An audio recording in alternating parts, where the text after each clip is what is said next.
Teste, som, teste, som.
Hi.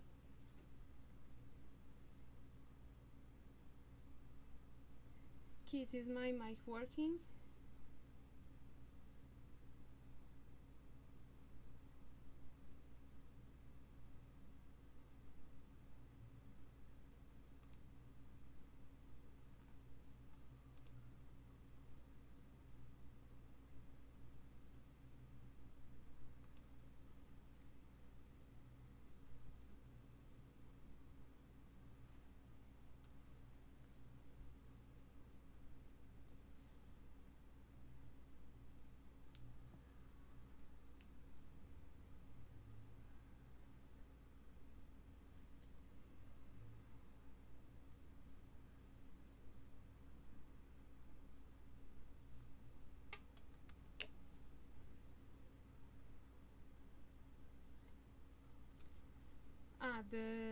The mic isn't working, or you can't listen. Wait. Hello, hello.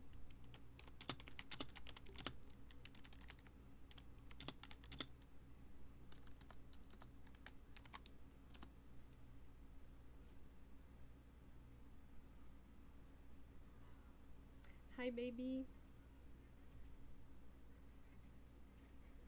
Is my mic working, baby? My wife is here online, so she can help if necessary.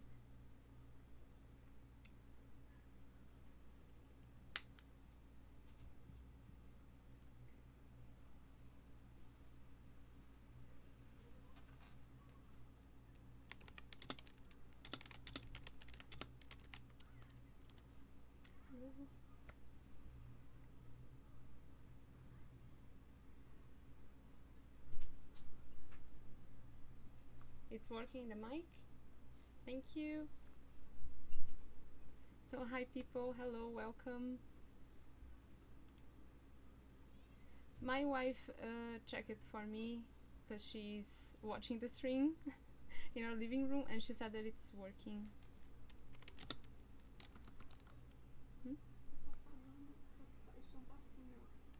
Tá estourado? Como se tivesse uma caixa. Ah, aí já não tem muito o que fazer. Mas tá ruim de entender? Não, dá pra... Tá bom? Ok.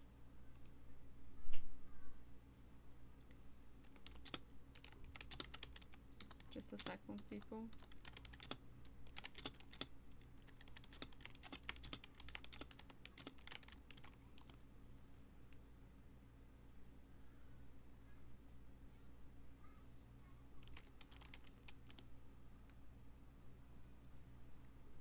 Hi, people. If anything happens, please let me know in the chat, please. I'll try to check.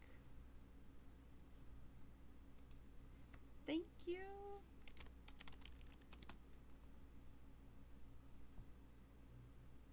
Hi everyone, welcome. Hello. You guys can hear me well and fine. As much as possible. I know that my mic isn't the best. Thank you. Great then.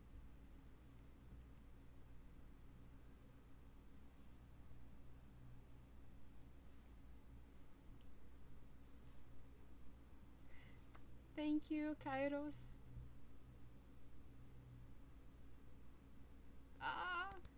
Sodality, I'm also very excited. I have been preparing for this for a long time. Can't wait to show you guys. Hope everything works well. Thank you. Oi, Thalita. Hi, people.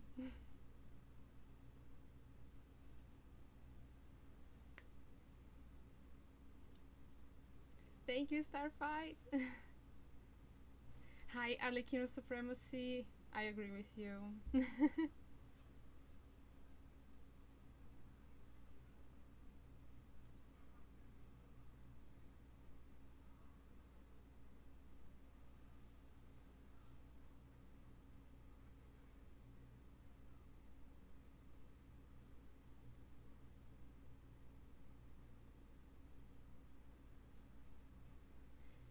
Maybe it can be from mine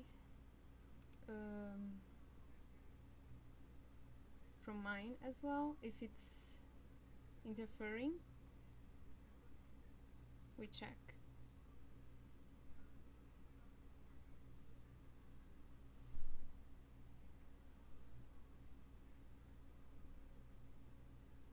Because it's the first time that I'm streaming on Discord via OBS.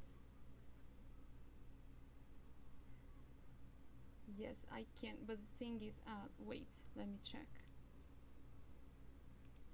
What about now? Is this better?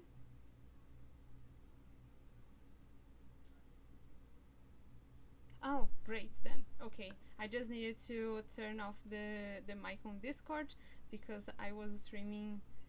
I'm streaming through OBS, so I don't know how it works. I just made it work. Yay! Thanks. Oh, that's great then. Okay. First time doing anything like this, and I'm enemy of technology, so we'll be starting like a minute or so, just waiting to see if somebody else is still arriving. But welcome everybody. Thank you.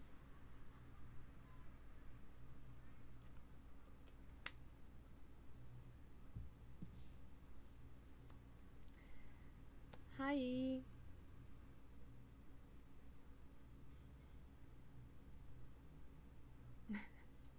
Yes, I came in cosplay. I had to. Thank you. Thank you, everyone. You guys are so nice. Thank you. Hello. Let's begin then. I think it's a good time for us to start because I have much to talk about. So let's go. I'll try to check the chat, but it will be a lot of things to take a look at. So I'll do my best, okay?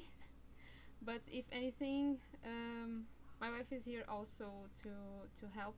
So baby. If you can help me, if anybody has a question or something, you can just knock on the door and then it will help me. Thank you. I'm just slightly nervous. Actually, I think I'm more excited than nervous.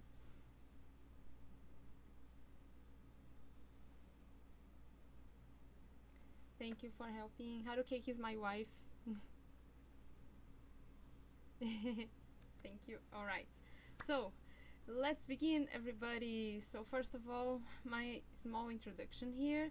I am Tengu Suzano, or Zakuro, and it's a pleasure to welcome you to this very special and exciting panel about Commedia Dell'arte. I am 33 years old. I'm Brazilian. Yay! And as you can see, I am a cosplayer as well.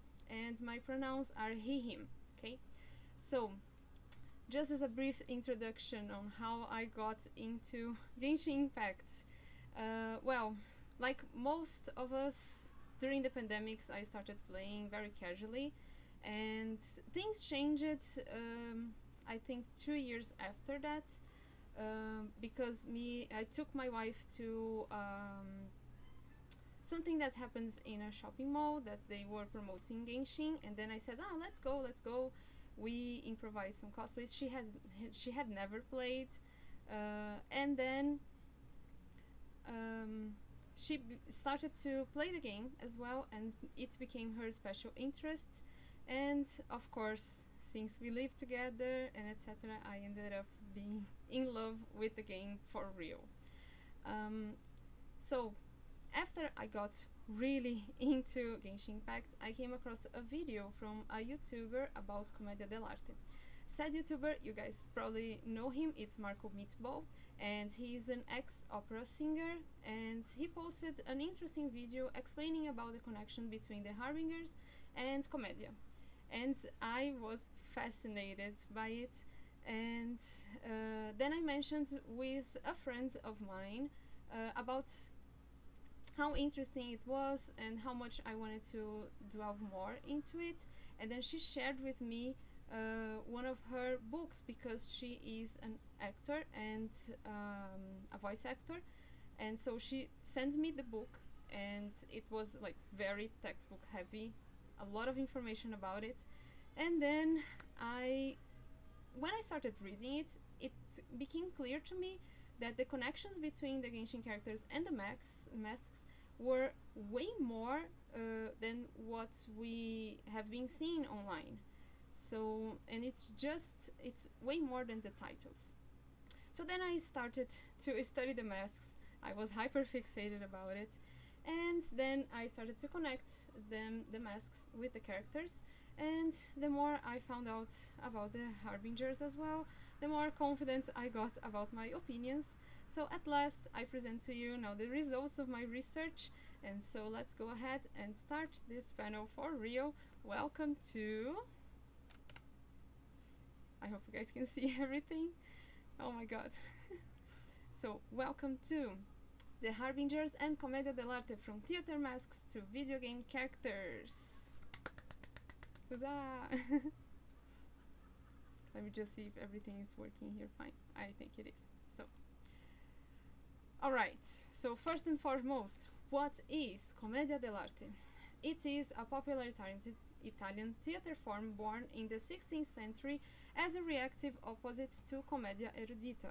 So, Commedia erudita was written for the enjoyment of scholars of that time, and it focused on mimicking classical Greek comedies and monologues.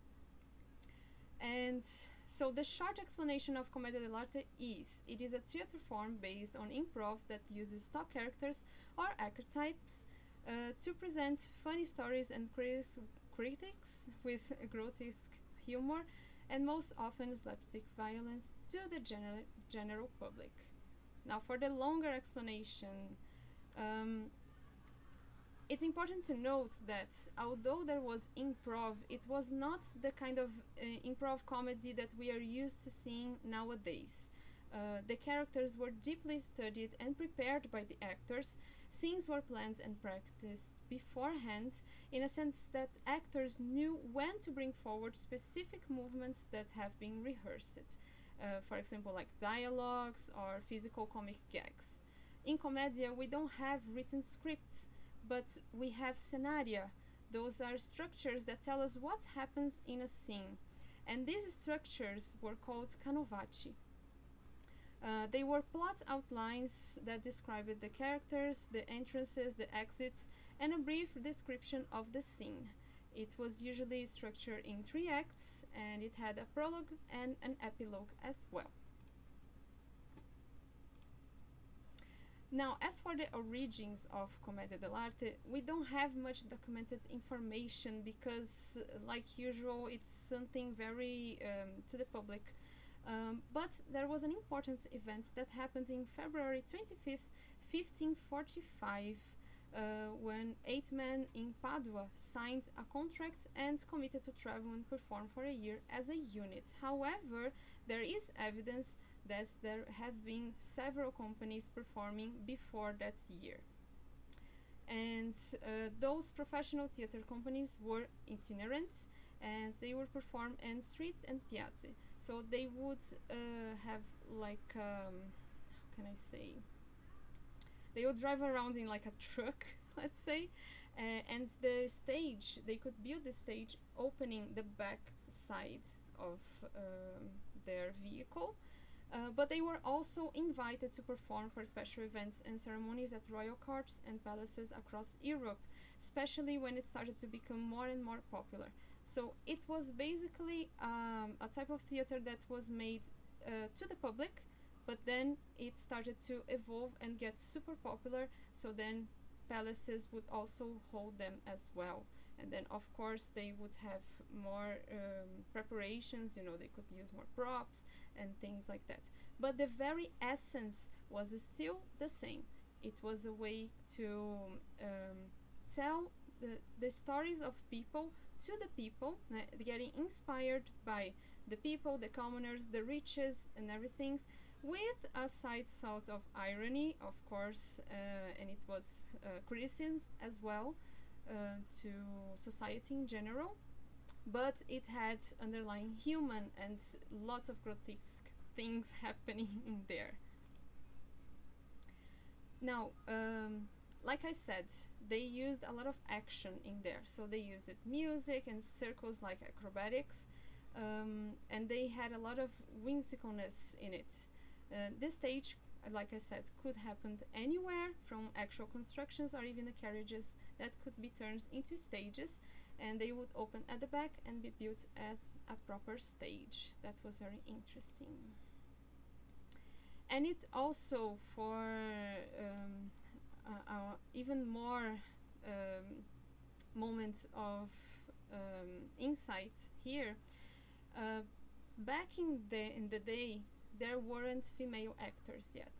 So what happened is that there were women working together in the Commedia dell'arte, but they would just dance, you know, they didn't have or sing, they didn't have like a mask, let's say. They didn't have opportunity to speak or to act to the public.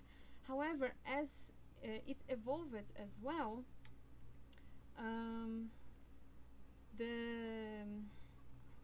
sorry, I'm very nervous here. So as it evolved, women started to get more attention, and therefore masks for women started to happen, and then it was the very first time that we actually saw women performing on stage back in the day. So that was something very, very cool that happened because of Commedia dell'arte. Now, as for the plot itself, like I said, the stories would change, but the plots, the stories would kind of be like this. It would be a telltale about 2 young and beautiful and rich romantic stay innamorati, and they would be desperately in love with each other. But then, of course, there would be a rich old man that would be opposed to such union and scheme against it. and usually that old man was Pantalone. And there were also other characters inside the equation here, like Dottore or Capitano, and the servants that were called the Zeni. They gravitated around all of them to help or destroy the evil plans. In the end, it was always like good triumphing over evil, okay? And as you can see in this beautiful picture, they were such a crew. And much like our beautiful Harbingers. We also, alongside the Zeni, we also had Pulcinella, Arlecchino, Tartaglia, Colombina, Brigella, and Pierrot. Of course, some of these guys you already know from Genshin Impact, but there were also many other characters and many other masks, and the masks would evolve because this was a very organic type of play. So what happens is that people would the actors would develop the masks, so they would create based on what they watched and everything else. Like I said, let's go back to the masks here, and the masks were archetypes. They were not characters, they were not three-dimensional characters, they were just an archetype, and each of them represented a particular social formation, and the characters in ensemble represented the whole of society. So the questions that would arise would be, who has power and who does not? How is power deployed and how is it resisted? And there is also this quote here from a mask maker, and he says like this: the society can be unmasked with a mask which becomes revelatory and makes life's truth, which we also we have never known how to see, spring forth. Like I said, the actors were inspired by observing their surroundings, which were the people. Everyone around them would be a way to be an inspiration to put in their construction of the masks. Of course, the masks as archetypes had specific traits, but inside those traits they would develop their way. So, for example, a certain actor's Pantalone wouldn't be the same as another one's. And also, while they were performing with each other, ideas may surge, of course. And what was also very interesting is that the dialects used in the plays would vary. Since they were itinerant, they would travel all across Europe. And this meant that the story would mostly be understood by actions, music, and acrobatic acts. They would speak in their own dialect. Sometimes things would change, or they would also do some mockery in an accent or a dialect. And like I said, the masks were not three-dimensional characters, but they had a lot of irony laid upon them. When I was reading the book, I found this quote very interesting here, because what usually people say is that Commedia is all about comedy itself and making people laugh. While this is true, it is also, like it's written here, a word of life and death decisions, crime and punishment, war and peace, and hunger. There was always hunger in there, not just for food, but also for wealth, sex, and power. And this quote here is marvelous, that I also found in the book. In the Commedia, what is visible almost never coincides with the invisible. And this is something that is very interesting, because then we can start to connect with the Genshin Impact characters, because especially the Harbingers, not everything that we see at first glance is who they are, right? We have seen this many times with the characters that we already know or play or we are getting to know, but there is always this play of what we see at first is not true. Now let's delve with the connection of Commedia Dell'arte with the Harbingers and the tsaritsas as well. So, according to the Merriam-Webster dictionary, harbinger is a noun, and it means something that foreshadows a future event, something that gives an anticipatory sign of what is to come, or one that initiates a major change, a person or thing that originates or helps open up a new activity, method, or technology. Isn't that very curious on how the Commedia dell'arte and the characters would also be the same very thing of something that originates into a new method of acting, and also a new method of watching and criticizing society. Now, as for our beloved Harbingers, let's focus on the main points of them here. So we know for now is that they are opposing Celestia, and this is already something very interesting because from what we have seen is that Celestia would be the main ruler of all, right? So we can also connect this with how Commedia dell'arte was a response and an oppose of Commedia erudita, like I said. And the Harbingers are all wealthy, politically influential members of the Shinesnayan society, which is also something very interesting because we see a lot of talk about wealth and power in Commedia dell'arte. So they are so far following very much what we have seen. The Tsaritsa is an absolute, benevolent, and tragic ruler, and like I wrote here, let me just read my notes very quickly.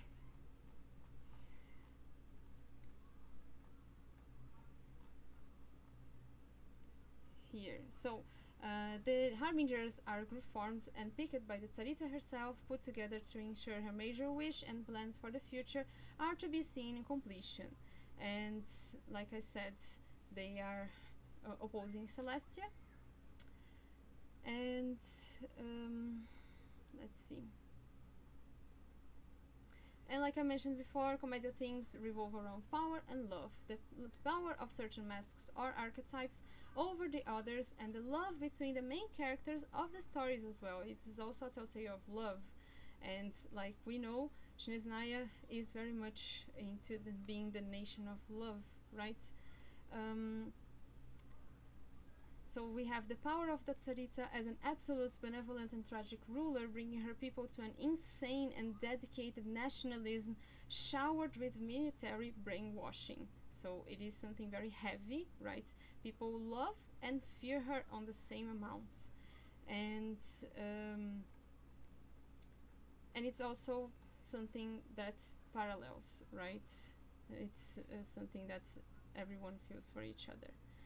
Now, we have this beautiful quote by Taro here, and he says, Her Royal Highness the Tsaritsa is actually a gentle soul, too gentle in fact, and that's why she had to harden herself. Likewise, she declared war against the whole world only because she dreams of peace. So she uses that loyalty to manipulate and intimidate the other nations. Again, another very common thing in Commedia masks, using feelings of passion to manipulate, allure others, and that same charisma is used to enchant the public as well. So they are also alluring the people who are watching, the people that they are mimicking. We also have this quote by Densleaf, and it is also interesting how the Tsaritsa grants delusions, fake visions that also tricked those who see its powers and also its users, with the promise of granting something so desperately sought by commoners, or as a way to feed force to the Harbingers who hunger for more. We already know that they are literally delusions, and the price to pay for using them is self-destruction and decay. And such delusion is present in Commedia by the masks themselves, because they are contradictions within archetypes, and it's all about this. You're going to see, I'm going to delve more about that, but we have a lot of this going on about how the masks are all about the hunger for power, and they are always trying to get more They are always hungry for things. And upon becoming a harbinger, a person is given a new name and a code name. Isn't it funny how fleshing out three-dimensional characters, or people, if we want to see the Genshin Impact characters like this, are stripped of everything that makes them unique to turn into a one-dimensional mask, right? So they are a one-dimensional harbinger. They become one thing, right? Now, let's go back a little bit to Commedia Dell'arte itself, and I'm going to explain the difference between the Vecchi, who were the masters, and the Zeni, who were the servants. The Zeni were an umbrella term, okay? It was an umbrella term for everything, but we have the categories here. So we have first the Vecchi. They would be the villains and opponents of the story. Like I mentioned before, Pantalone. They are usually very rich, they are selfish and sinful. They are also hypocrites, and they were very powerful. They would have a lot of influence over the other Zeni. So they were masters, right? And like I said, they would always lose at the end. Some of the masks that would be in this category were most often Pantalone and Dottore. Now, as for the Zeni category, they were divided in two groups, actually. We had the first Zeni and the second Zeni. So the Zeni were the servants. The first Zeni were usually masters who responded to other masters. They would be intelligent, cunning, astute. They would fix any kind of problem that were going on. Especially with the innamorati, they would be the ones listening to the problems and trying to help them. And of course, they would look down on the other Zeni, who were even more of a servant than they were. Just something to notice, all the female masks, especially the ones that I'm going to comment here, were all in the category of the first Zeni. So in the first Zeni we had Colombina, and we also had other masks, and one of them would be Brigella, for example. As for the second Zeni, those were the guys who were the poorest.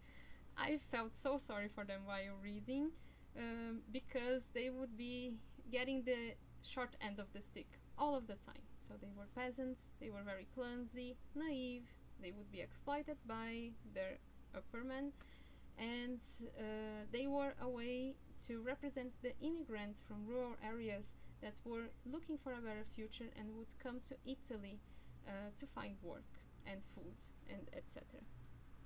And within this category we had Arlecchino and also Pulcinella. Now, as for another category, we had the innamorati. The innamorati were not below the vecchio.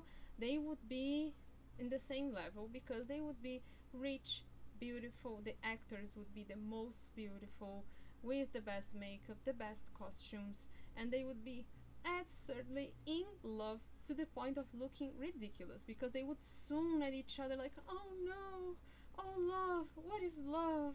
Oh no, if I don't see them, I will kill myself. You know, it was very dramatic, very like over the top, and very ridiculous. But they would also show the best in people because they were so like in love and naive.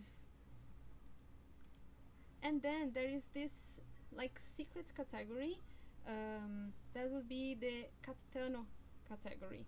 They would be, of course, within the first Zeni, or would be just in the same level of power as the vecchio, and they would represent the military force and leadership. Of course, we had the mask capitano there, but this evolved into a category because we had two other masks that came because of the capitano mask, and those were Signora and Scaramouche. So they became a category overall. Now, as for the Lazzo, let's go. So let's talk about Winter's Night's Lazzo that we were very excited about, and I really wanted to have another one. We need another Lazzo. So let's take a look and see what are Lazzi first of all. So Lazzi, they were the gags or stock jokes which could be added into a Commedia Dell'arte play or performance in order to ensure that the comic action kept pace. They were well rehearsed and they were stories self-contained, so they would not affect on the general plot of the play itself. They would be just like an anecdote, like an extra scene, just to show the characters or to humor or to keep up the interest of the people who were watching. Okay. Now, didn't we feel that while we were watching our Genshin Impact interlude there? Let me get my notes so I can talk a little bit about those as well.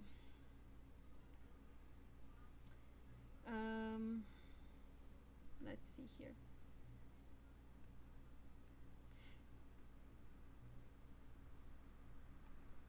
Okay, so we had the interlude teaser, A Winter Night's Lazzo, released by official Genshin Impact Media on July, and the videos shown our beloved Harbingers, some of them for the first time ever that we saw them, but minus Scaramouche because he jumped out of the group. He said bye bye everybody, and they would be mourning the passing of the 8th Fatui Harbinger, La Signora. And at the very beginning we had here Pierrot talking about wiseness and war. Let's remember about the two things that are very present in Commedia, right? So we have here what he said. I'm not going to read out loud, but just a reminder of what he was talking about. Then, as Pulcinella starts the ceremony and Pantalone questions about all of Snezhnaya working half a day to mourn Signora, Arlecchino interrupts very angrily, right? So she is basically, like mentioned before, Arlecchino belongs to the Zani and is a servant, and Pantalone is a vecchio. So she's questioning and criticizing directly the comfortable attitudes of the upperclassmen speaking.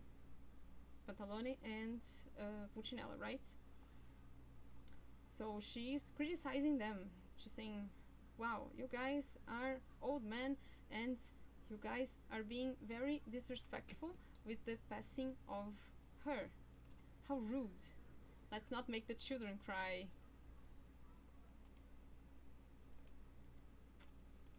Now, we also had a very interesting passage when Capitano asks Dottore about the gnosis in Inazuma. And where the fuck is Scaramouche, right? So he inquires directly. He goes like, but Dottore, what about Scaramouche in Inazuma? What about the noses there? And then Dottore just deflects with a very pompous sentence. And he basically gave no certain and direct answer, right? He didn't tell him where he was. He was just like, oh, you cannot wait too much for knowledge, right? You can't understand that. He will continue his works, and that's it. Like, basically, trust me, he's getting there. But then Pierrot interrupts everything with a fitting play of words. The writing team knew very well what they were doing when they put this. It's like they are really playing a lazzo, and they are inventing shallow dialogues for self-entertainment. Let's face it, they are all entertaining themselves there. But there is no audience there for this to be considered a real comedy moment, right? And something that is also interesting to notice is that Lazzo, they were full of acrobatics, slapstick, and grotesque comedies. It would be like the funniest moments of the show, let's say.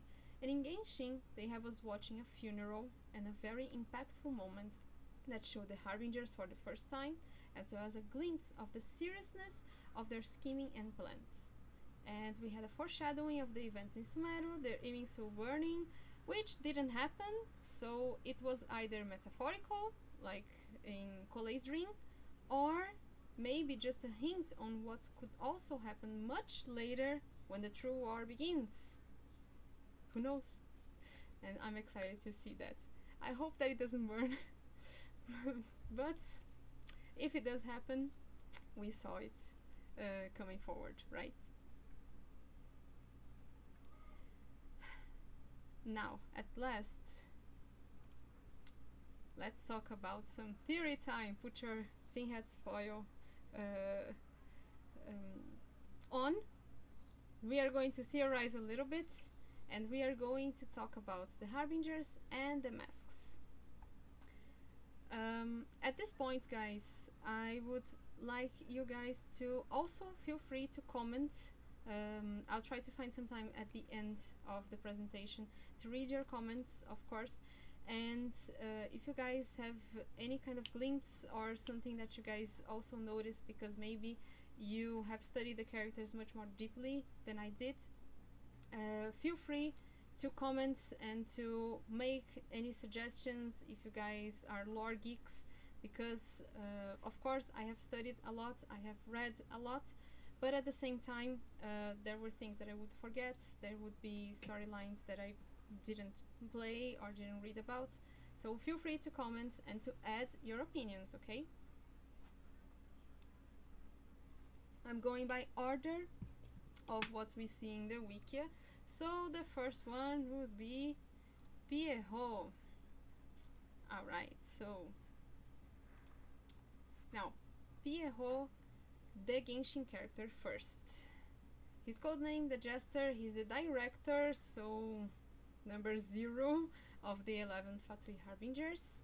He would be the recruiter for everybody and also the first member of the organization. So he paired up with the Tsarita and then started picking by hand each one of the other Harbingers that would serve the Tsarita. We know that he was a royal mage from Carinria, and he got very bitter with the foundational principles of this world, and of course the destruction of Carinria. We know that he's also immortal because of his origins, and we also could notice that he deeply mourned Signora's death, right? Now, as for the mask, the origin of this mask is Ferrari. Some of the masks I couldn't find, the parentheses here, some of the masks I couldn't find exactly the origin, but I'll try my best to explain the characters, because it's important also to know where the actors got the ideas of the masks as well. The places were very important, and you see as I delve in other characters as well. So Pierrot, the sad clown. His original name was Pedrolino, but he was named Pierrot in France in the 19th century. He was usually distracted, naive, timid, quick to whine about nothing, but also a great joker. And he's the ancestor of mimes and most probably the usual clowns that we know nowadays, because he wouldn't wear a mask. He would only wear a all-white makeup look, and he would always be swooning over unattainable love. And he would also be mocked by the other Zeni because of his attitudes. He was very, very loyal and faithful to his master, and he's charming and charismatic. And his clothes would be all white, like said, no mask. And as pointed out by Marco Meatball in his video, it's interesting how he was given a half mask as the Genshin character. And later on, this mask would be reformed and turned Parisian. Now, as for theories, while you're taking a look at the mask Pierrot and our Genshin character Pierrot, it's safe to assume that probably his original name would be Pedrolino. That would be very, very cool, a very, very cool reference, so I would love to see this being canon. He suffered, probably, maybe, from his unattainable love, who could be Signora, since because he mourned her so well, like it was a very big deal for him when she passed. Or maybe he lost a past lover in Kyria itself, and that also contributed to his bitterness. He has this tragic weeping clown motif, maybe now hardened because of all the suffering that he came through. He is extremely faithful to his master, the Tsaritsa, that's why he is number 0, of course. And maybe in his youthful years, when he was just a mage in Kyria, maybe he could be a little naive, little innocent, and then the true, cold, harsh world would destroy him. So I like to see the jester, the Genshin character Pierrot, as what would happen if Pedrolino the Mask became bitter. Now, as for Capitano, our star here, he's a star in Atlan, yay! Alright, so let's talk about the character. We have more to see about him, but so far what we know, and I thank God that we saw him a little bit more in Atlan, because all of the information that we had so far was just that he was very, very strong, because all of the characters would just talk about this all of the time. He is the captain, he is the first of the 11 Fatui Harbingers, so he is the strongest one. He had a very high reputation amongst the Fatui and, like I said, the outsiders. Varka, in his letter that Mika read some time ago, he was head over heels by this guy. Let's face it, he was in love with this guy. He wanted, centered. But yeah, he was in the letter he talks about how strong, how cool Capitano is. Oh my god, he's so amazing, he was so polite and he contributed and etc. So he had a very positive impact.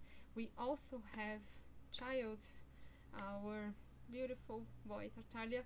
He is in love with Capitano, right? He wants to fight him, he wants to be seen by him, so he gets very much inspired by this character who is powerful, everybody respects him, and but at the same time he uses such power with responsibility.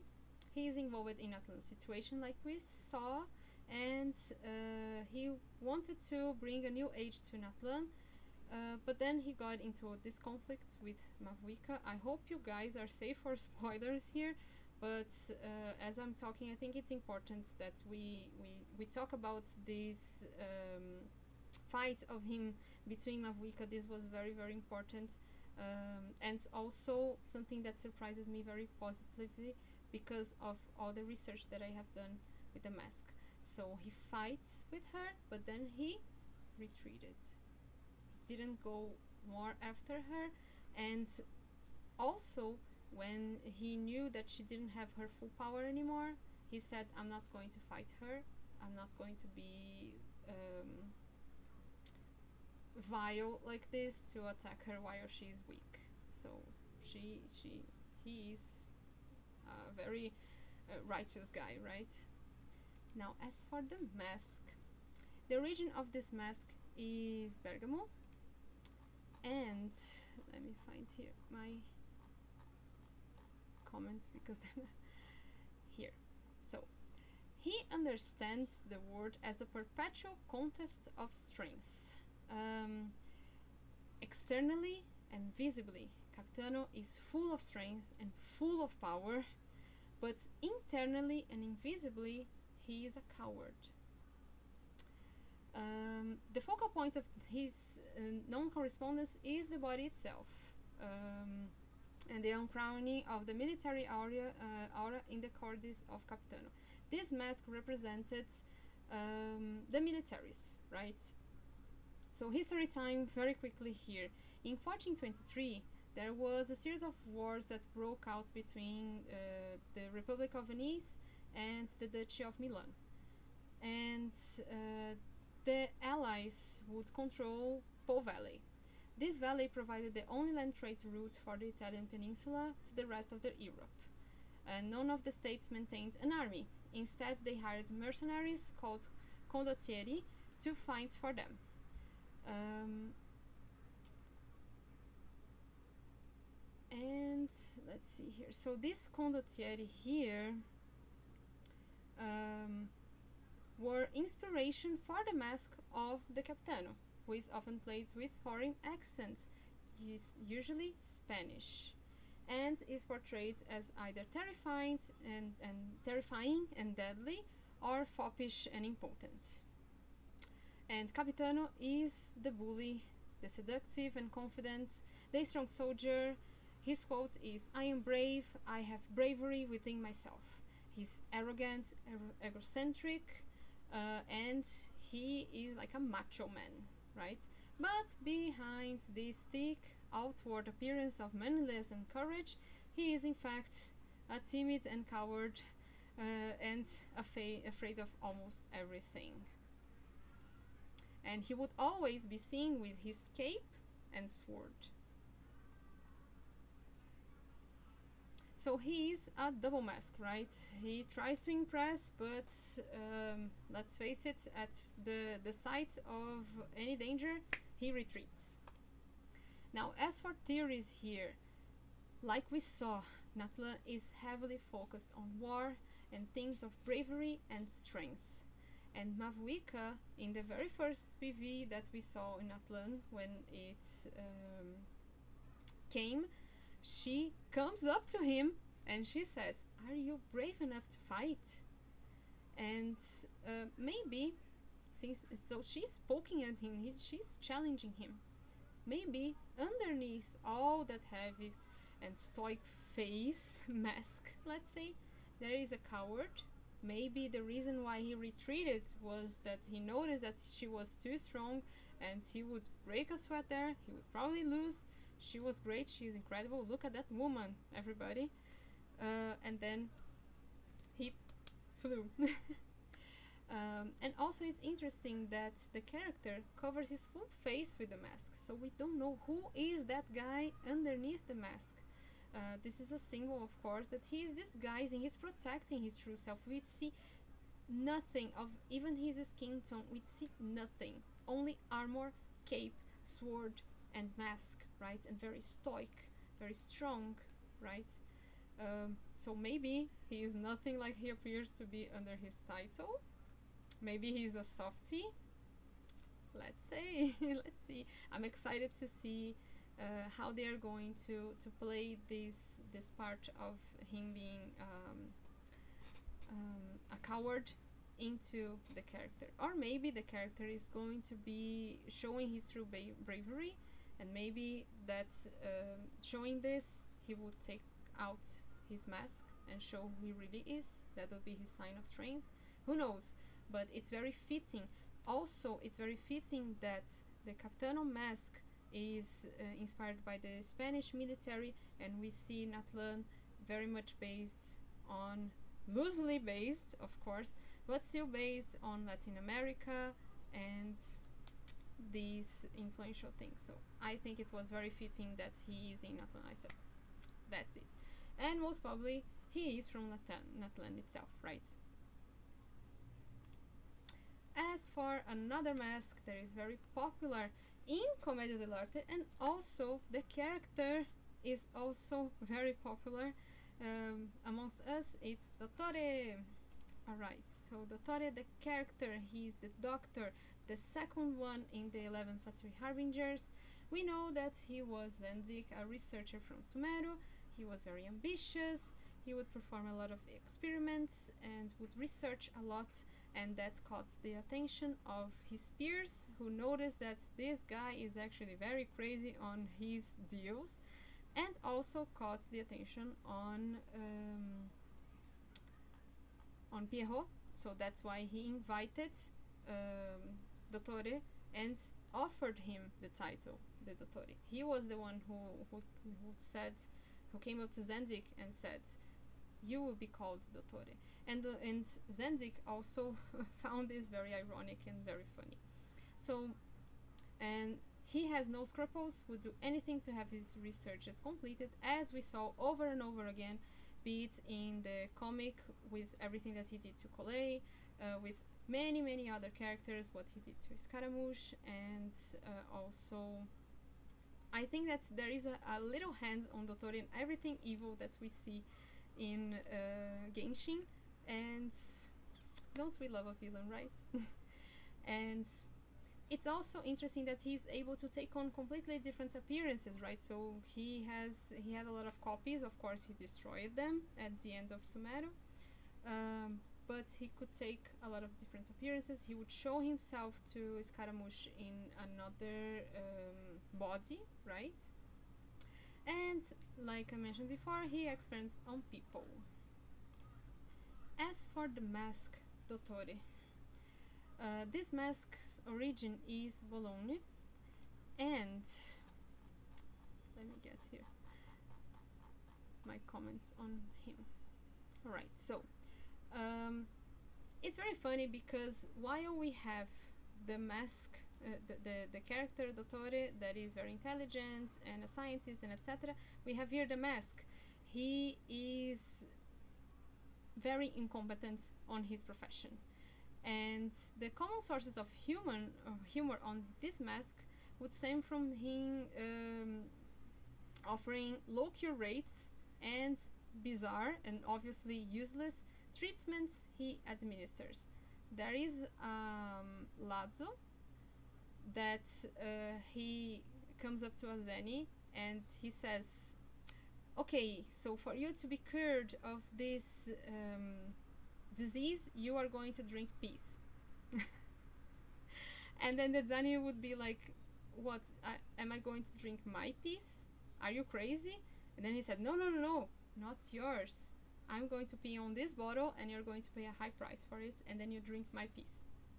Like I said, it's very grotesque, very that dove, and very crazy, but as you can see, the mask was also pretty crazy, right? He was also very pompous, pedantic, and greedy, and he would speak in sprologi, which were nonsense monologues just to impress everyone. So he would use a lot of different and complicated words that meant nothing, just to show how smart he was, how better than everyone he would be. And he comes into the world in forms of esoteric knowledge. Also, he represented intellectual power, like I said, and he would be usually a doctor or a lawyer or a scholar. And the costume itself, he would have a big belly, red cheekbones, larger mustache, and he would always carry a book. He had doctor accessories as well. And it's also notable that the character of Dottore traditionally hails from Bologna, and it's the site of the oldest university in Italy and a city known for its large number of notaries. So it was a city that was very scholastic, right? It was very much about research, which fits with the character, with the Genshin character Dottore, because he is from Sumero. Zantik was originally from Sumero, and Sumero is the nation of knowledge and research. And let's face it, Dottore, like you guys could see through the mask, the Genshin character fits the crazy doctor archetype that derives from the mask pretty well. But what is important, what is interesting to notice is that he's actually very intelligent himself, but maybe his stupidity doesn't come from him pretending to know everything and to being like a buffoon like this, but maybe comes from him not respecting human life. So he's unwise about human life and he has no respect for it.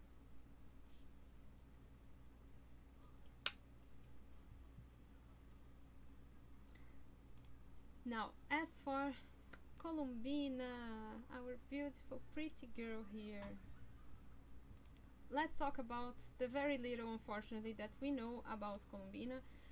I also took a look into some theories of her as a character in Genshin.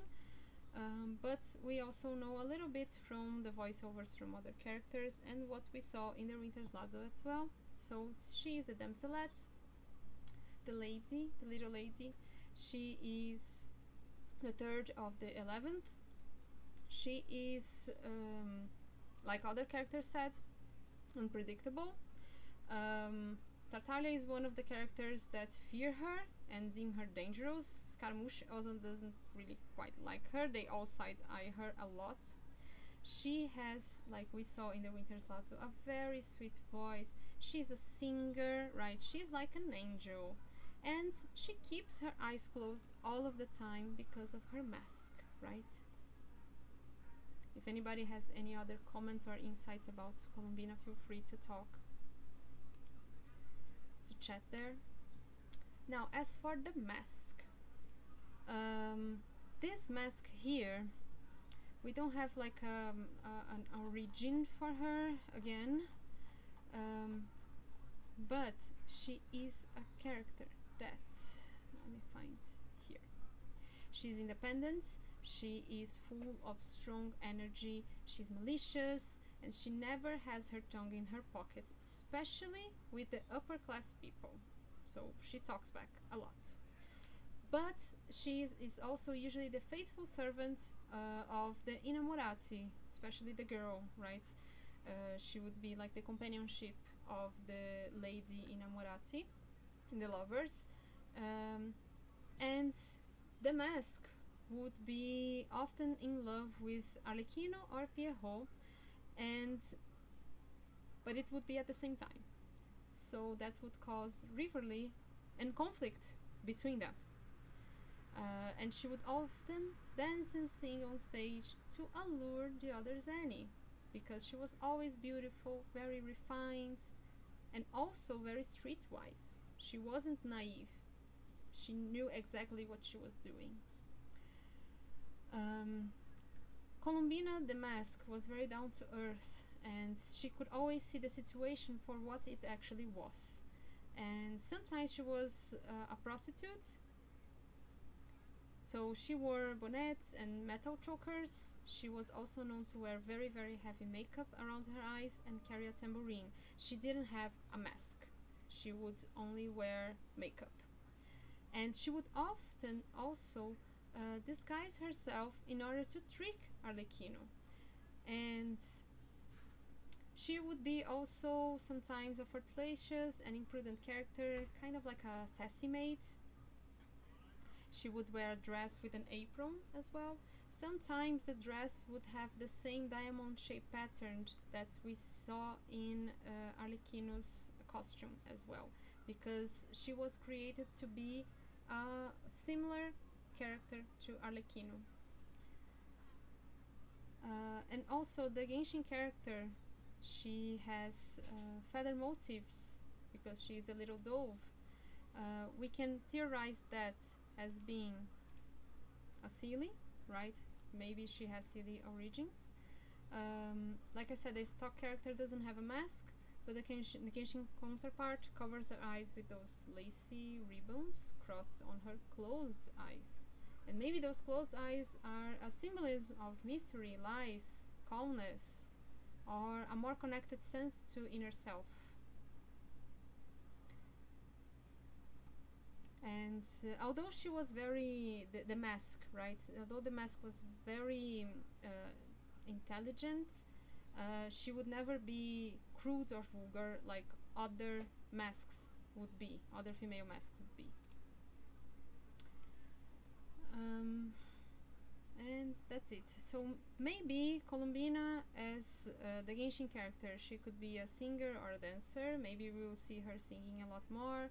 She would be very sweet, like we saw, but as the other Harbingers don't trust her so much, maybe she is actually pretty smart and she's very manipulative. So let's see how it goes later on. Now, as for Arlecchino Mendes, where are you? Rejoice! I love her. Honestly, she's one of my favorite characters. I love all of the Harbingers, but she is...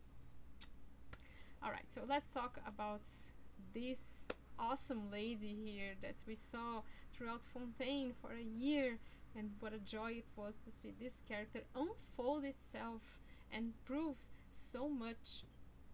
So she is the knave, the number 4, and she is the father of the House of Hearts.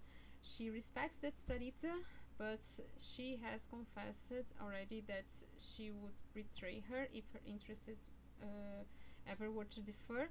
But in a sense that I respect the Tsaritsa so much that if we were to have a different situation, I would be her enemy, but with pride, let's say. Okay, so it's not that she means that she is going to stab the Tsaritsa on the back. It's more of like she respects her, and therefore, if they were to be on opposite sides, she would fight with all her might. She is very strict, right? She's very serious. She doesn't take bullshit from anyone, but she has a soft spot for her children, right? And she doesn't tolerate betrayal, like we saw many times, that she would work around that. She is humored to be violent and crazy beneath her stoic exterior, but like we saw in Fontaine and in her story quest and her boss quest and etc., we saw that actually she is a very traumatized woman, and she is actually trying to do her best inside the Fatui. She's trying to change things in her own way, and she's trying to find a good way to protect her children and to protect the people inside the House of Hearts and people in Fontaine as well, because she comes up to Furina and says, hey, what's up with you?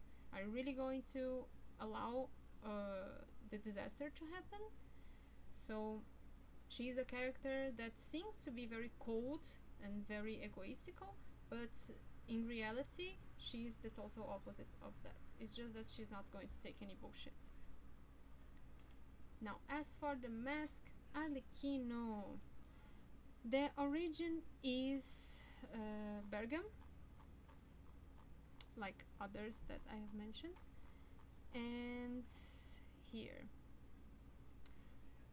Arlecchino would be a servant, right? And this name Arlecchino comes from the word Harlequin, which comes from Harlequin, which means devil, Harlequin. This brings the mask to its mischievous aspect. When actors are studying Commedia Dell'arte, they associate this with an animal, usually a cat or a monkey. Usually they would channel an animal for each one of the masks, you know, to do the body movements, right? And this movement study would be focused for the acting of the mask. So Arlecchino is actually a new mask. It's not like what we saw with Pantalone, with Dottore, that were very old masks, not in the sense of being old man, but also in a sense of creation, right? And this mask developed from the experimentations from Commedia actors. It has a French inspiration, and the gestures of Arlecchino, the mask, are very big and flowy. They were probably influenced by the French ballet, which was very popular at the time, and it's probably the most acrobatic mask of them all. It would perform big jumps, movements, and almost dance steps. And there is this very interesting quote that I wrote from the book that my friend sent me, that is like this: Harlequin, the Arlecchino, is a character who destroys all conventions. He came out of nothing and can transform himself into anything.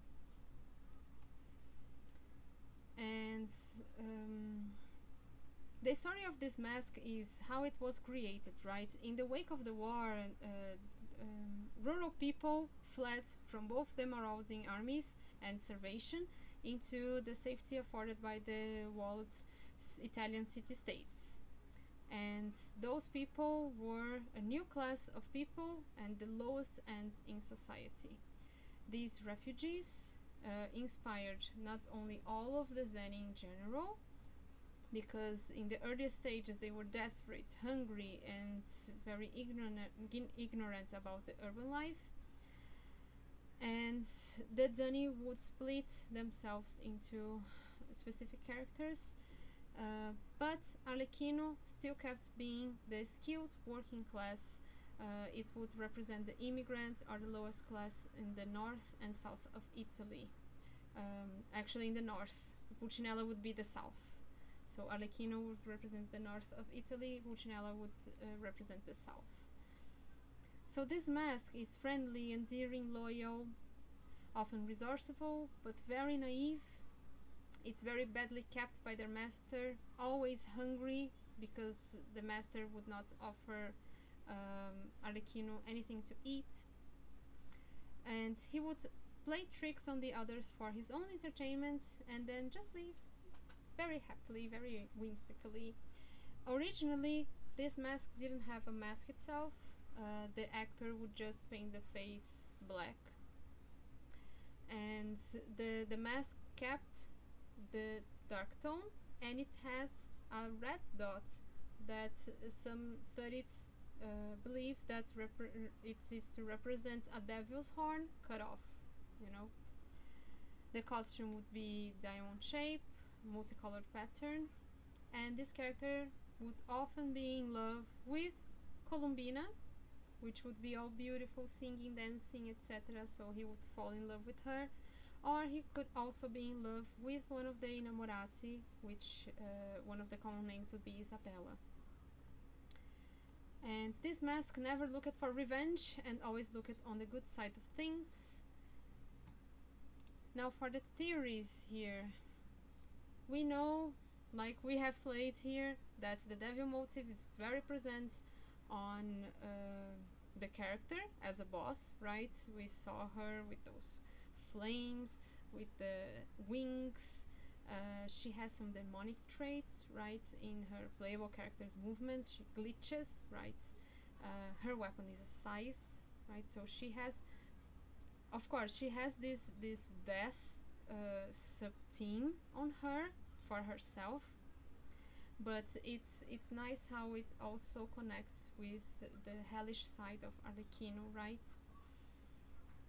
While I was studying, as I read about the mask Arlecchino, I thought that it actually reminded me more of who the character in Genshin Arlecchino was, Peruere, right? As a young girl who suffered a lot, who couldn't see the world. She was badly kept by Crukabena, right? And she wanted to see the world together with Clervy. And she was naive, right? And she hardened herself after everything that she went through, right? The current Genshin character, Arlecchino, reminded me of another mask, which is Brigella. This mask here, the origin is Bergamo, and this mask is egoistical, rude, and more severe and devious, extremely intelligent, assured and arrogant, and the others would never trust him. So this lack of trust is also something that we see from the Harbingers upon Arlecchino, Genshin Arlecchino, right? Although by the end of the events in Fontaine, she has an open heart conversation, let's say, with Tartaglia, and he sees her less of like an untrustworthy person and more like, oh wait, she's actually pretty cool, and she actually tells him to be careful because there are other characters scheming behind him. But another thing that is common in Brigella is that like the stereotype of those who have risen from poverty, he's often most cruel to those beneath him on the social ladder, and he would even kill on occasion. He's a liar, he's a schemer, and he is good at what he does. And when he's a servant, he will either serve his master devotedly or look for every opportunity to ruin and take advantage of him as he happens to see fit, whatever will gain the greatest advantage for himself and himself alone. He's fond of money, but he spends a lot, and he is very entertaining for the audience, right? And he's very cynical and sarcastic. So we see a little bit of the sarcasm, you know, the cynicism in Arlecchino, the Genshin character. So I think that not only they use the archetype of Arlecchino, the mask, but they also maybe try to use a little bit of Brigella as well in there. This is one of my theories, that they also look into Brigella as well. Or maybe I'm wrong, there's going to be a Brigella character sometime, who knows, right? And the costume of this of Brigella would be all white clothes. So we see here Arlecchino wearing white, right? Or grays, right? But very light colors, and the diamond shapes on her were stylized, but those diamond shapes would resemble the mask Arlecchino, right? Next we have here Pulcinella. Okay, so we don't see much about Pulcinella the rooster. We know that he is the mayor of a city in Snezhnaya, and he was the one who spotted Tartaglia and called him to be amongst the Harbingers. He saw potential in him. Let's say weapon potential, of course. He takes care of Tartaglia's family, so then child can go wherever they tell him to go, right? And he seems like just a friendly mayor. Like, people probably really like him. He's very lovable. Tartaglia sees him like a very lovable character, let's say. Like, he really likes Pulcinella. He trusts Pulcinella with his family, and like we know, Tartaglia takes family very seriously, and he's very protective of his family, of his brother, of his siblings, right? So he trusts him, but maybe Pulcinella isn't so trustworthy, because we have just seen that he's working with Pantalone in Project Struza, and he's using the House of Tarth as a key player for that. So Arlecchino already has her eyes on him. She knows that he is scheming, and she doesn't trust him. As for the mask, this mask originated in Naples, and he is a notable yapper. He has to speak all of the time, but the problem is that he's very stupid. He's often hunchbacked. He would walk like this, you know, because he worked hard on his life, you know, like working. So then he's an old character, and he would be hunchbacked. And at the same time, he has a very high sense of humor and musicality, which is a trait associated with Neapolitans, right? The place where he's from. And he has an incredible capability of adapting to any kind of circumstance or situation. Sometimes he's a zany, sometimes he's a vacuum, and he is a very renowned mask in Commedia. And often Pulcinella the Masks needs to feed not only himself but a family, and he has a tendency toward malice and selfishness, which is usually covered by ignorance as to harm that he is causing. Like Brigella, he's willing to commit murder, but Pulcinella will find a way to make it seem like it was an accident, or even trick or confuse the victim into killing themselves. How nice. And he is very suspicious. Depending on the plot, he's either stupid, pretending to be clever, or very clever, pretending to be stupid. And this plays with the audience idea of self-awareness, right? And he has a lot of desires for food, drink, and companionship, but he doesn't work at all for that. And he is a beggar, and he looks down upon all humanity. And let's see. And also, what is important is that the mask. Do you see that it has a hooked nose? Why so? It's because the shape of the character also is inspired by a chicken. His name, Pulcinella, comes probably from the medieval Italian word policino, which is a young chicken. So we see the beak there, and we also see the same shape, right, in Pulcinella's the character face, right? And he's also very tiny. Maybe he walks like a chicken, who knows? As for the theories here, he is probably actually a trickster and manipulator. He never has blood on his hands directly, because he makes everything seem like it was an accident. He looks down upon others secretly, and he pushes away any sense of blame like a good politician would do, right? So I believe that these are the traits that we could sense and we could see coming forward as we continue playing Genshin Impact and knowing more about Pulcinella. But I saw that he's very fitting to the mask as well. Pause for some water. It is so hot in here, guys, in Brazil specifically, and also like in this room specifically. After this slight pause, let's talk about our baby, our kitten, Scaramouche. Okay, so Scaramouche is the Balladeer, the X6 of the 11 Fatui Harbingers, because he said bye. Let's talk about who he is as the Balladeer, okay, as the Harbinger, because we know that he has a lot of character development, but as we saw him first, he is prideful, individualistic, cunning and ambitious.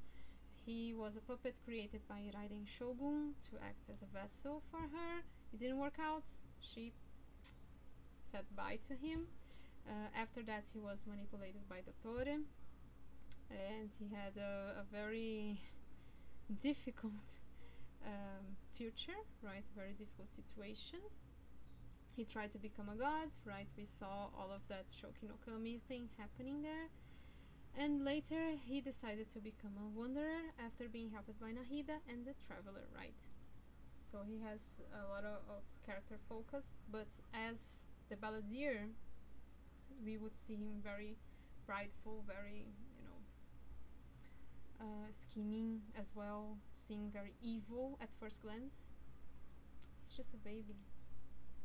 Now for the mask, Scaramouche. The origin of this mask is Naples. And he would be a buffoon, a fierce liar. He claims to be capable of performing feats as far-fetched as possible, but behind his lies there is a timid valet and quick to flee at the first sign of danger. Like I said earlier, he is a combination of the characteristics of the Zani themselves as the peasants, with Capitano, with a sprinkle of villainous traits. The first person to play the role of Scaramouche was Tiberio Fiorito, and he greatly developed and popularized this character here, this mask.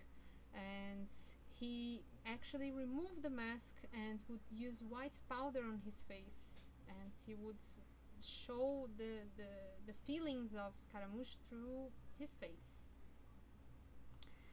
It is also said that this character, this mask, right, is short, supple, conceited.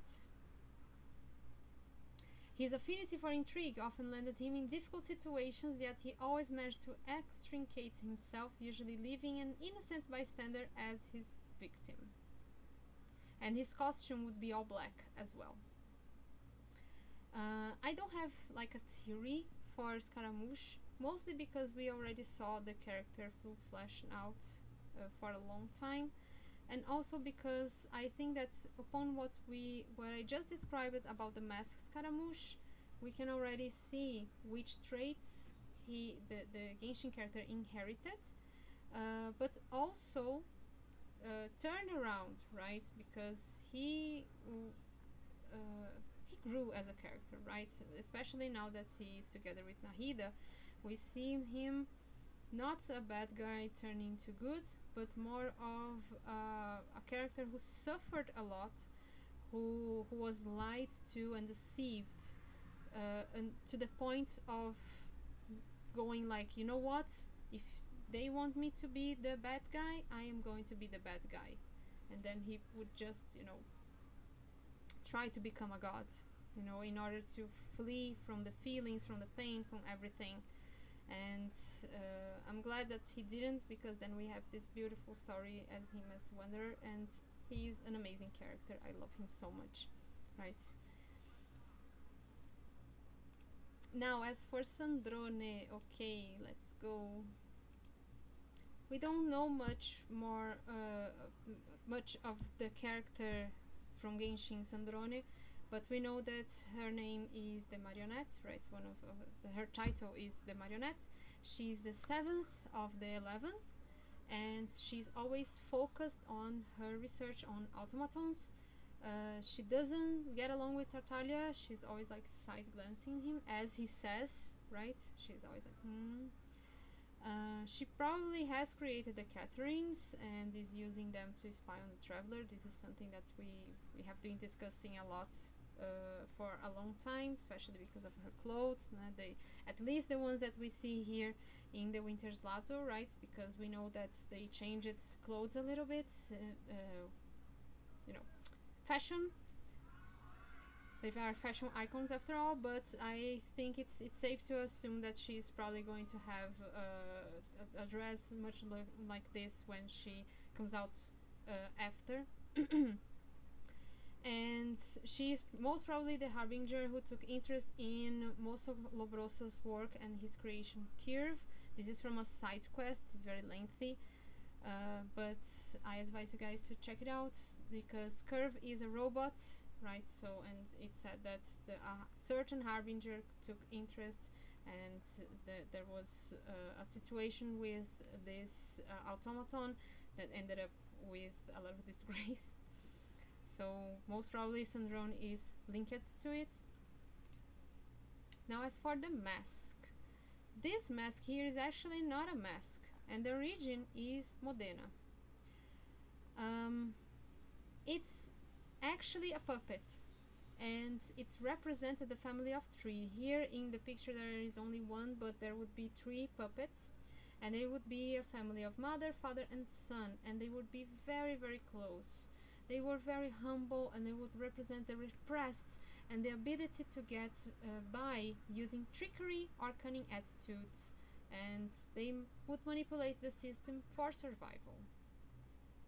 And this was a mask, a puppet, to be seen as a spokesman of humble people who were ill-treated, eternally hungry, and always using tricks to make ends meet. The character that is representing the wife, the puppet, her name is Polonia, and there was also the son's name, Gorgiuelo. I'm not sure if I pronounced this correctly, but the 3 of them would be the Pavironica family. And it's very interesting because while I was researching, I found out that in Modena they have these characters as a symbol of carnival there. And this tradition is kept alive by the Society of Sandrone, and every year on the Thursday before Lent, the Fat Thursday, they would Sandrone and his family arrive at a train station from the imaginary village of Bosco di Sotto, and from there they would parade to the piazza, where the crowd witnesses the traditional sproloquio, which is a speech spoken in traditional Modenese dialect by the 3 from the balcony. And the speech would make funny observations about city life and mocks the government in a light-hearted manner. So it's a mask that is performing outside of Commedia Dell'arte, right? And so I highly recommend you guys take a look also at this tradition in the city of Modena, because it's very sweet, and I think it tells us a lot about this character, this mask here, that we don't see very often, right? Now, as for theories for Sandrone, perhaps that big automaton behind her in the Winter's Lazzo, it's actually her family, or maybe they're both automatons, or maybe she's half automaton, but they would represent a family. Maybe she had a difficult childhood. Maybe she's a human that turned into an automaton. How did she get interested in that, right? How did she get interested in becoming a puppet, let's say? I think that she's going to be tied to family motives because of the mask. And maybe she lost her family and now she grew cold towards others. And probably in the past she was a very, very humble person who was very mistreated, struggled with food. Who knows what we could expect from Sandrone from now on, right?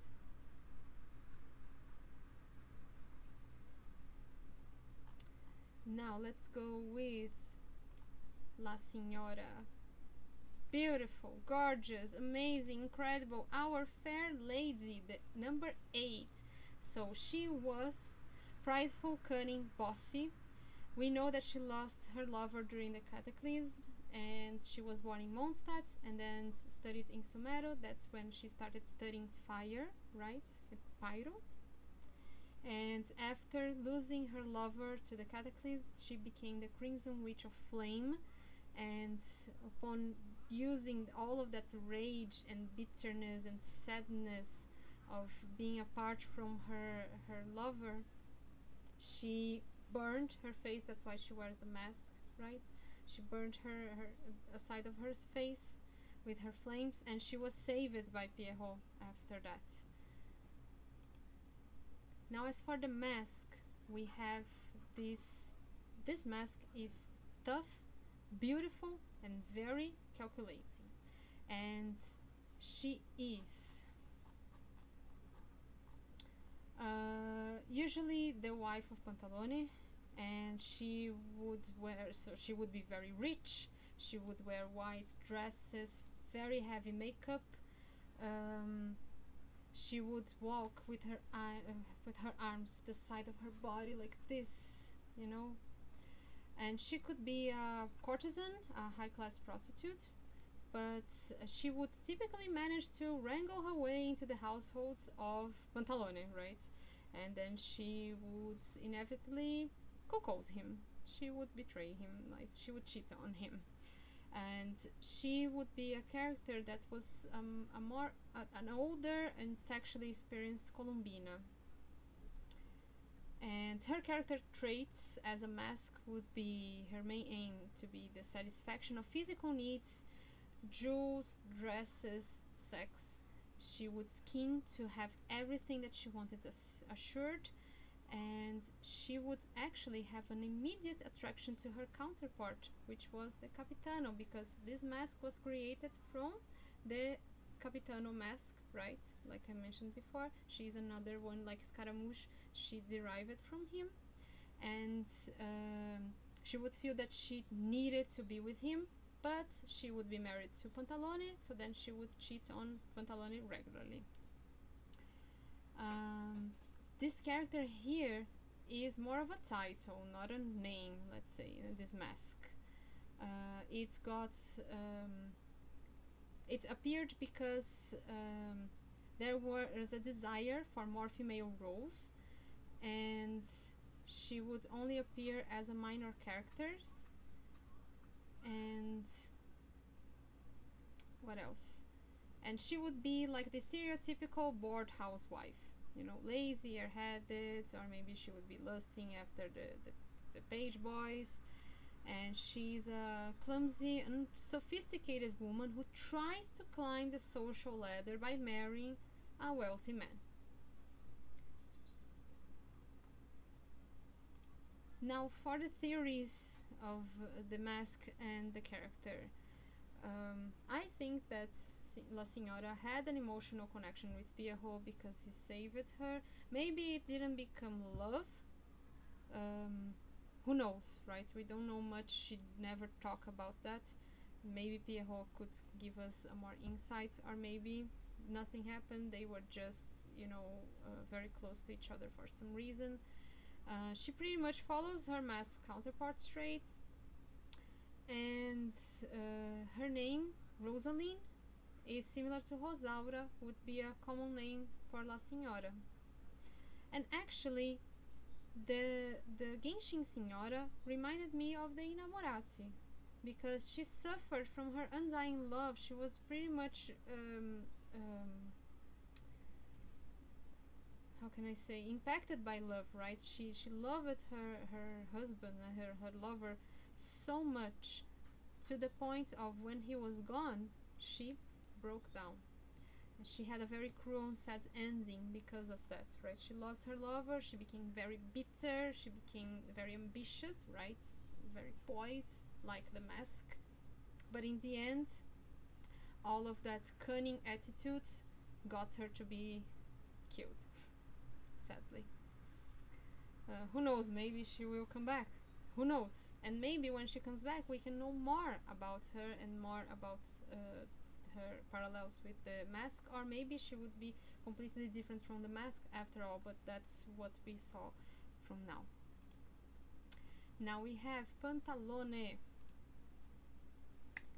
Why is he so hot? Yes, why is he so hot? Because, okay, the Genshin character, he's the regulator, the number 9, born into poverty. We know that he's obsessed with exchanges, he's very ambitious. He's in charge of Shineznaya's economic policies. He is controlling the Northland Bank, right? And he's working closely with Dottore and Pulcinella, which is very interesting because the mask, Pantalone, would be also very much always together with the mask, Dottore, right? And this mask here, it represents Venetian, greedy, very, very greedy, very, very old merchant. He was like older than old, and to the point of being very disgusting. Okay, so when people go like, why is he so hot in Genshin? It's because of that. And he is not a merchant because he has a greedy character, but he is a greedy character because he is a merchant.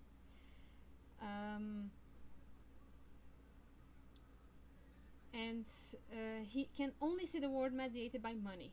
Everything has its price. Sovereign power is always in conflict with itself, right? And he may be old, but he's very agile when in danger to run away. So when it comes to save his skin or his money, he would bye-bye. And he's such a greedy character and such a greedy master that he won't even feed his own servants in order to save money. He has a lot of desire, even sexual, but he's impotent, and we can see that through the nose of his mask here. It comes like down, because the masks, they represent also the sexuality of the characters. So him having his nose coming forward and downwards like this, it represents his impotentness.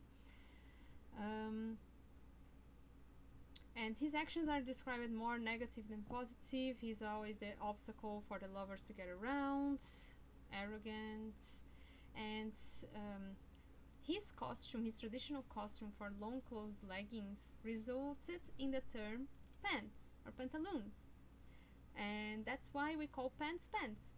So it's actually very funny that sometimes we may call Pantalone the Genshin character pants. It actually matches because that's where the name of the garment came. As for theories, I will die on this hill from this theory because this was one of the very first theories that I came up with. So we know that Pantalone the Mask is a merchant, and he comes from Venice, which was a place that was boisted with merchants, with selling and trading. So, in my opinion, Pantalone is originally from Liyue, and he most likely was a merchant, and very, very poor merchant, so that's why things didn't work out for him. He may be very bitter for Liyue about that. He has a relationship with Dottore in a symbiotic nature, because of their mutual interests, right? Remember that those characters are cunning, they are deceiving, and they are going to use each other, much like the masks would also do.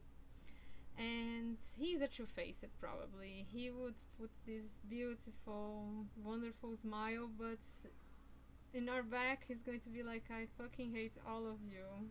Get out of my face, especially the Harbingers. And he most likely, like we have seen as well, he will use power and authority to control people around over and over, right? And also we know that it's also kind of a greedy guy because of the situation with Yelan stealing the fur, right? So let's see how much of a greedy character he plays out to be based on the mask. How much will his greediness take him as the Genshin character? At last, our beautiful boy, Tartaglia. Okay, so codename Child, the 11th of the 11 Fatui Harbingers. Kind of a bad guy.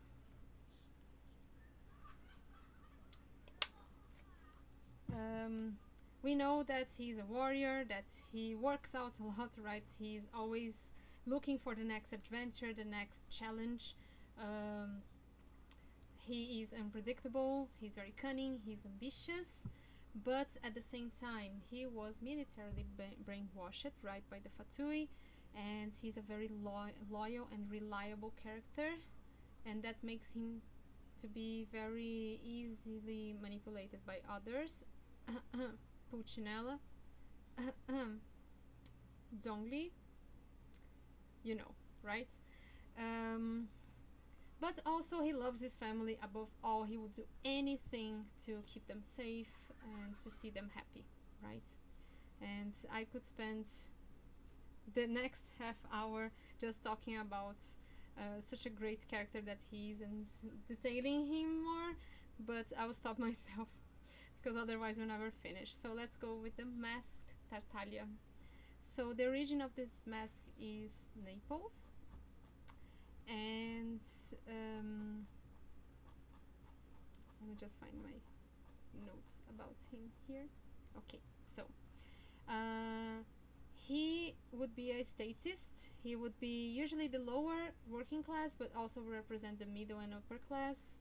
And he would be either a vecchio sometimes or a zeni. And he wasn't popular in France at all. He only got popular much later in the 17th century. He's a stutterer.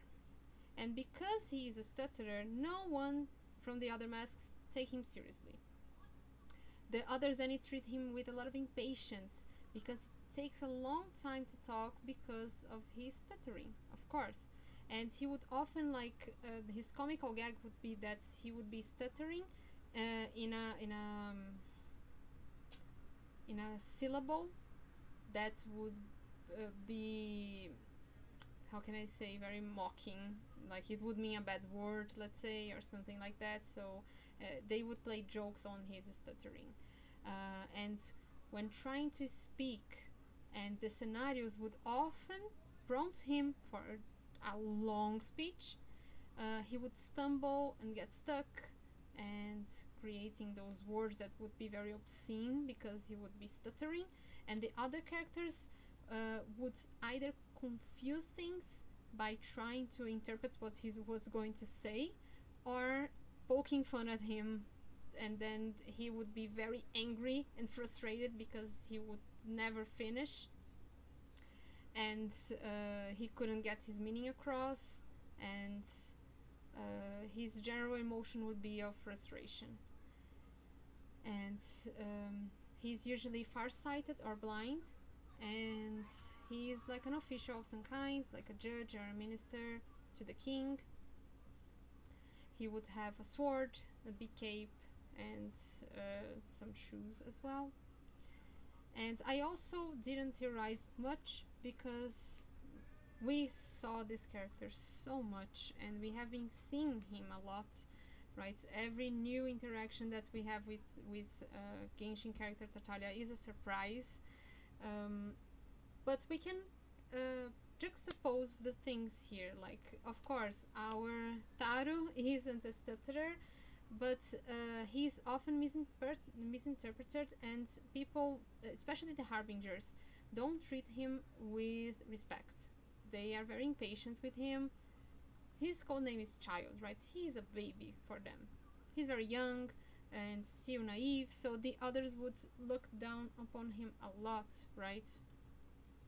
And as far as for his farsighting here, I also think that it's like a representation of him in the opposite, because he wants to see the world, he wants to see everything, he wants to explore, right? He is just a kid who fell down the abyss in an accident, and then he returned and he was not the same, right? Something happened there. So he's like, although very hopeful, very tragic as well, right?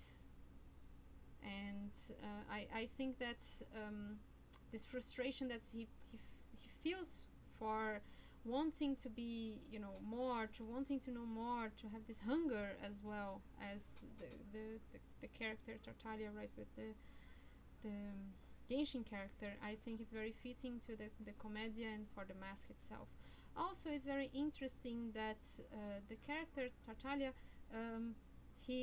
what is the character that he admires the most? It's Capitano, who represents bravery, right, courage. So it's also something like very interesting to see that the character that is mostly amazed by strength would be falling in love, let's say, and I would be amazed by the mask Capitano, which represents strength, power, the strongest one. Now, to at last here, I wanted to talk a little bit about the Tsaritsa herself. We know that the Commedia Dell'arte talks a lot about social structure, being a product of a man's fixed character and the hierarchies of powers that are not just natural hierarchies, let's say. So they say that only a fool would challenge such hierarchies. And hierarchy is a strong element in the Fatui. This was shown in many moments of the story, whether during Child's character quests, with him leading the other Fatui members beneath him, or in the chess, when we saw lower class Fatui being left to die alone there, forgotten and discarded. Plus, we have the Harbingers hierarchy as well. Whether it is a sign of power, utility, or loyalty to the Tsaritsa, it's clear the usage of the Commedia for the titles is a reinforcement of the subject we face in next year in Snezhnaya. Why is the Tsaritsa on top? How did she get there? Why are people so blindly faithful to her? We see in the Winter Night's Lazo Pierrot talking about how in this war not even a single pawn may be spared, right? And all attempts to show the Commedia as a comic form that is eternal and immutable, a form that captures the essential archetypes of humanity, and a form that reveals man's eternal essence, runs counter to the spirit of the age. So the very essence of the Commedia, if we can indeed find an essence, is captured by the unique mode of representing contemporary forms of social power. And we must remember that without the servant, the master's world crumbles. A master is only a master if he commands servants. But the deeper truth is that the master is always dependent upon the servant to interpret his orders. This is the true secret of the servant's power. And the servants are predictably unpredictable, as they act typically outside of the accepted codes of behavior imposed by the master, always asserting what is charmingly human in all of us. So I truly believe that we are going to see in Snezhnaya next year, and in the Tsaritsa herself, a lot of everything that I just spoke about, Commedia dell'arte, let's say. And also, since it's a telltale about love, and we have the innamorati, right? We have these characters who are so deeply in love what can we apply this in the Tsaritsa, right? How is she going to show us love? What are the love stories that we are going to see in Tsaritsa? So it's I can't wait. Honestly, I can't wait. I think that studying Commedia Dell'arte was something that brought me a lot of more knowledge, and to be more prepared, and to be very excited of what's to come. We have a lot of theories going on right now as I just spoke them. So I hope you guys embrace them or not, or also create yours based on what I saw. But it was very interesting to study all of this and to see maybe a glimpse of what we are going to have next year in the cold Snezhnaya, the nation of love. What does love mean for Genshin Impact? What does power mean there? And how is Commedia Dell'arte going to be represented there more and more? I hope to see more of that. And with that, that's the end. Guys, thank you so much for watching me. You can find me on these social medias that I put here. Twitter was my main account, but I don't know if you guys saw, but Twitter was blocked in Brazil for a while, so I won't be there. But you can find me on these other places. I will also upload maybe the recording of this video if I don't hate myself that much. But I recorded this presentation here. I think I'm going to upload on my YouTube channel. This YouTube channel is in Portuguese, but of course I'm going to upload videos in English. I'm also planning to making some TikTok videos. But you guys can follow me anywhere if you want to see more. You can also find me on Discord. And I think that's it. Guys, tell me, I'm going to take a look at the chat now for these last 15 minutes here, and let's see what you guys talked and see what you guys mentioned about the characters. If anyone would like to repeat as well what you guys are talking. Oh my god, you guys talking a lot. Ah! I really want to read everything. I don't know if I'll have time. But yeah, I'm so glad to see you guys very stoked about the characters as well, and about the theories. Let's see here.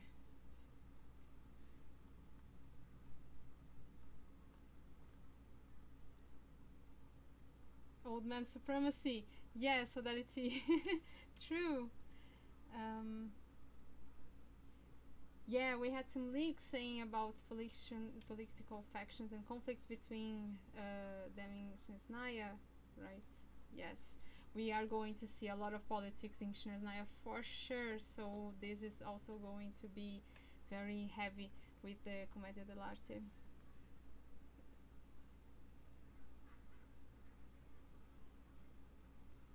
I'm so glad you guys were stoked about this. Actually, I'm an English teacher, so I was very nervous. This was very different from me teaching.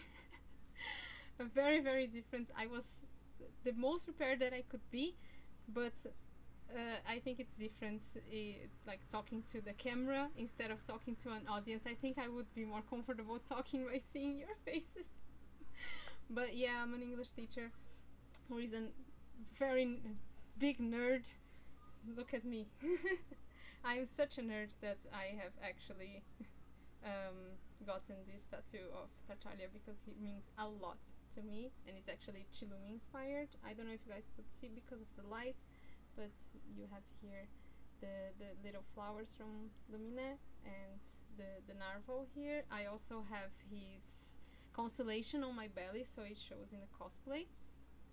And this one matches my wife's because she has Lumine's constellation on her belly as well. So cute.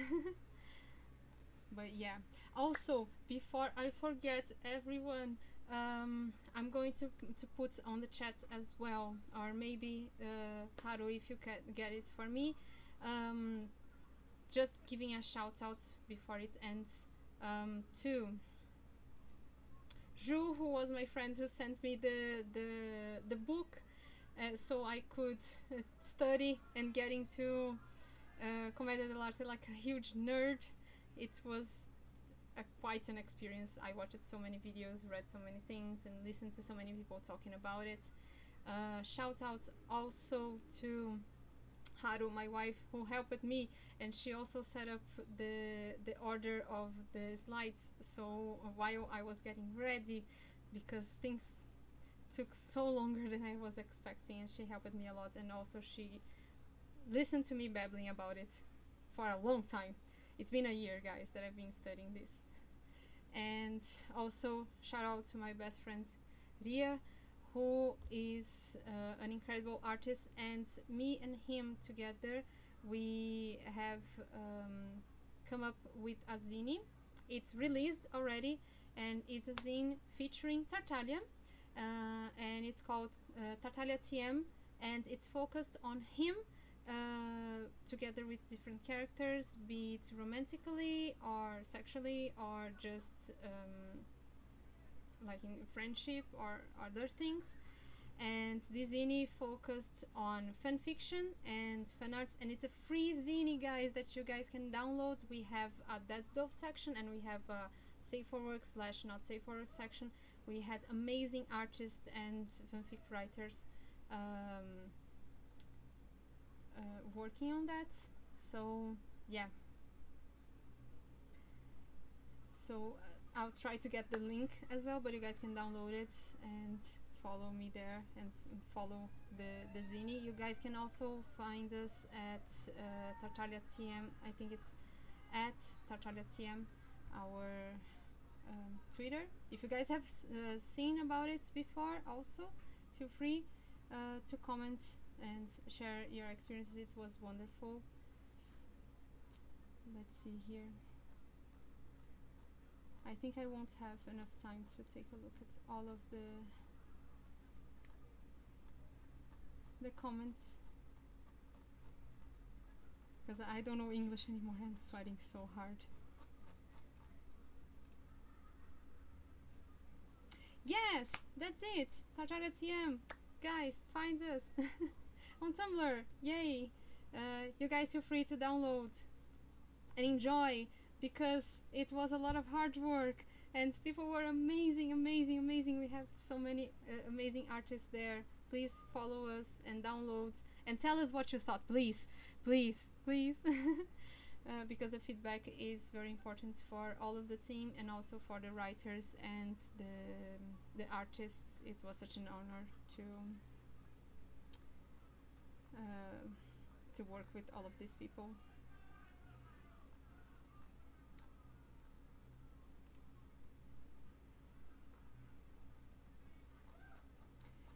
Anyways,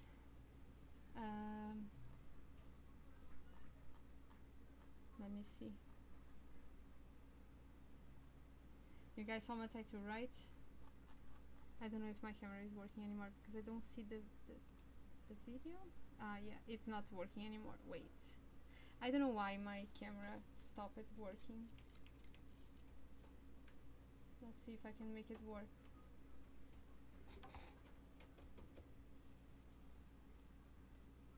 Again.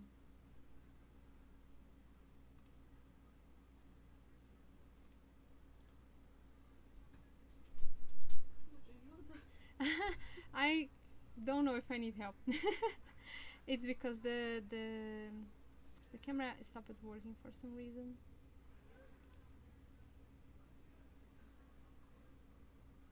No, wait. Here.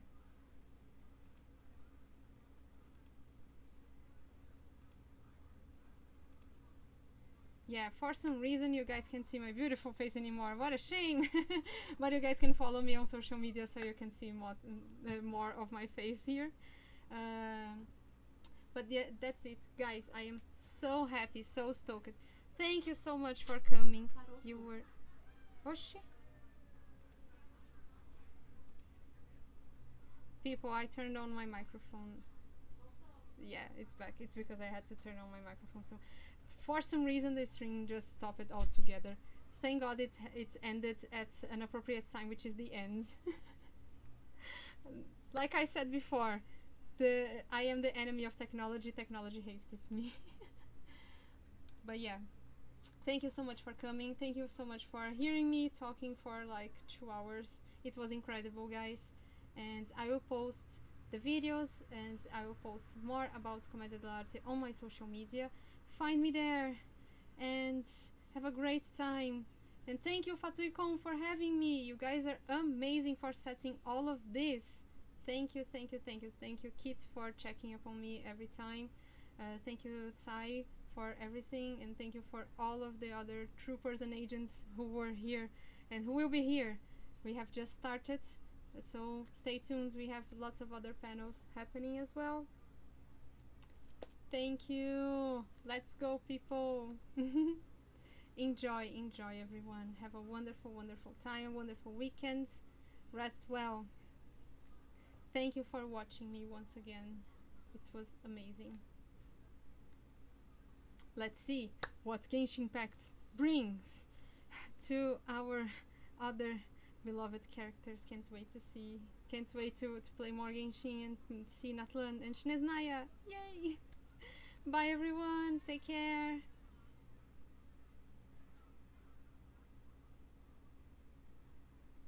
Bye. Bye.